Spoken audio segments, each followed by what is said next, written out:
تا وقتی که ناموس تو لفظ تو قلب تو همش با همدیگر یک جای نشوه، هیچ کار تو فایده ندارد. دغدغه زیاد نکنین. اگر سرور نمی بود حال رحمان، بهش آسان نمی شد تاجیکستان. بعضی چاپلوسا از تاجیکای افغانستان پیدا شدن میگن که رحمانوف پیشوای تاجیکا است. رحمانوف اول خودش تاجیک نیست. چطور میتونه یک نوع تاجیک پیشوای تاجیکا باشه؟ سوال دوم، آیا ما یک قومی کوچک هستیم که باید پیشوا داشته باشیم؟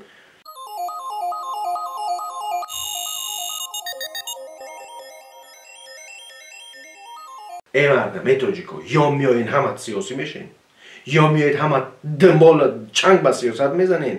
آینده تا دیگه میکنن. در ازبکستان هم کشتن وسط میکنن، در افغانستان که سر کردن، در همه جا میگیرن چول و چپاول تو میکنن. تا وقتی که خانه خود آباد نباشه، تو خانه همسایه را چه میتونی آباد کنی؟ زنگ میزنه برای من که من امشب خواب نکردم. چرا خواب نکردی؟ برای که در پنجشیر تاجیکا را کشته ایستادن. 10,000 نفر در زندانهای رحمانوف، 10,000 تاجیک در زندانهای رحمانوف زندانی هستند. اونا مگه تاجیک نیستند؟ اونا هر روز از دست رحمانوف شکنجه میشن، اونا هر روز از دست رژیم شکنجه میشوند. چرا غمی اونا رو نمیخوریم؟ چرا غمی اونا رو نمیخوریم؟ امروز ما صدا میزنیم و 100 بار برای شما گفتیم که ای مردم، شما وقتی که یک نفری بیگانه به نام رحمانوف را آوردین رئیس جمهور کردین که فقط دغدغه میکنه که مردم پنجشیر را کمک میکنه، مردم پنجشیر 30 روز در گرسنگی بودن، رحمانوف کثافت یک نالانان روان کرد برای مردم، یک نالانان روان نکرد. امروز باید مردم و تاجیکای افغانستان، بعضی چاپلوسا از تاجیکای افغانستان پیدا شدن میگن که رحمانوف پیشوای تاجیکا است. رحمانوف اول خودش تاجیک نیست. چطور میتونه یک نوع تاجیک پیشوای تاجیکا باشه؟ سوال دوم، آیا ما یک قومی کوچک هستیم که باید پیشوا داشته باشیم؟ این چیزا جای شرم است. وقتی که امروز شما صدا میزنید که چرا درباره پنجشیر ما ساکت هستیم، من شخصا خودم درباره پنجشیر ساکت نیستم. من در او باره درد میکنه، عذاب میکشم که ما 10 سال شد که مردم فریاد کرده ایستادیم، صدا زده ایستیم ای مردم، یا که ما میخواهیم میاییم یک کشوری خوب میسازیم که در او کشور هم تاجیک تاجیکستانی و هم تاجیک افغانستانی و هم تاجیک ازبکستانی احترام کرده شود، یا که ما را هم در ازبکستان هم در افغانستان هم در تاجیکستان به خاک یک جای میکنن. شما گفتین که این گپا را ای بیا بس که اکا، امروز میگوی دلت برای پنجشیر میسوزه، امروز میگوی که دلت برای نمیفهم تاجیکای افغانستان میسوزه، اما یک مخالف دولت در پیش خانه بیا والا در تک تک نه در تاوی نمیکنی ای ترسه. میگوی که من آماده هستم که برم در پنجشیر بمرم. دروغ میگوی. تو آماده هستی که برای بیگانه خدمت کنی، تو آماده هستی که برای بیگانه را سرش بالا کردن خدمت کنی، اما برای ملت خودت تو آماده نیستی. من اگر رئیس جمهور می بودم در پای یک تاجیک چه در افغانستان چه در ازبکستان اگر خار میزد، شما خودتان میدونی که کار میکردم. حداقل مردم پنجشیر نمیماندم که گشنه باشن. امروز باز چاپلوسا از خود افغانستان رفتن در تاجیکستان، یک رحمانه که کثافت پیشوا میگن شکر کنین که شما زندگی کنین. ما چی شکر کنیم؟ این شکر نیست، این بی‌عقلی است. شکر در زمان انسان میکنه که هر فردی قومش، هر فردی ملتش زندگیش آباد است. او فکری که شما میگین، او شکری که شما میگین، او شکر در جان مازد است. من 29 ساله هستم، فرزند ملت منوچهر کوهستانی، و 29 سال شد که همین روی نازیبای کثافت رحمانوف در تلویزیون و در آینه نلگون و در تمام جا میبینم. چی آبادی کرده؟ چی چیزی را او کرده که ما ندیدیم و شما دیدین؟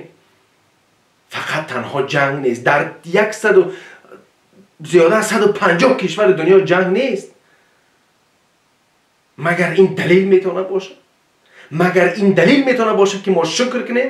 مگر این دلیل میتونه باشه که یک انسان خارجی، یک نفری که از قوم ما نیست، امروز آمده در سر شما کلاه گذاشته که هر قدم چاپلوس شدین، شما را ترسانچه کرده، شما را خائن کرده که همسایه را میره و خبرکشی میکنه. امروز تو میگوی که تو برای احمد مسعود خوابت نمیبره. ای بابا الله که در پیش ناموست بشنومت گپت دروغه. اینا همش لفظی هستند، در قلب هیچ احساس نمیکنی. اگر در قلبیت سه احساس میکردی همون زمانی که در زندانهای تاجیکستان 150 نفر در روز کشتن گپ میزدی. تاجیک افغانستان تاجیک است، تاجیک تاجیکستان تاجیک نبود. ای مردم تا وقتی که این بیناموسی تو هست عذاب در سر شما آمدن میگیره. ای بخدا قسم این کمترین شی حال عذابای بزرگ ای پیش ای چنان عذابی بکشین شما، چنان عذابی بکشین تا اینکه به خود بر نگردین. امروز من ترا زارت میکنم که یک کتاب بگی بخون. یک کتاب چی فایده میگیری؟ چون که در اصلیت تو، در شخصیت تو کتاب علم ثبت شده است. خونی تو، منتالیتی تو با علم با کتاب است. تا از یک قدم دور کشیدی زندگی تو خراب میشه. چرا؟ چون تلفن در دستت باید با تلفن بازی کنی که نه هم کناهکار را تماشا کنی، به یک کنای رسی تماشا کنی، به دم جوان را تماشا کنم، سری قول تمی دم جوان کثافت. امروز شما یک ملتی بزرگ، یک ملتی با منتالیتی والای جهانی را به دم جوان نمیفهم، به یک نفرای بدبخت را تبدیل دادن. جای گریه هست. امروز وقتی که شما در سطح خارجی نشان میدین که یک ملتی کوچک هستین، فکر میکنین به هم ملتای ما و شما رحم میکنن، هیچ وقت رحم نمیکنن. هیچ وقت رحم نمیکنن. چند روز گپ نمیزدم. برای چی گپ نمیزدم؟ به خاطر که دردم میایه وقتی که شیطانت شما را میبینم. دردم میایه وقتی که یک کثافت بی سواد خودش پیش ما میگیره. مردم افغانستان تنها نمیگذاریم، کثافت دروغ میگه. نه در فکر مردم افغانستان است، نه در فکر مردم تاجیکستان.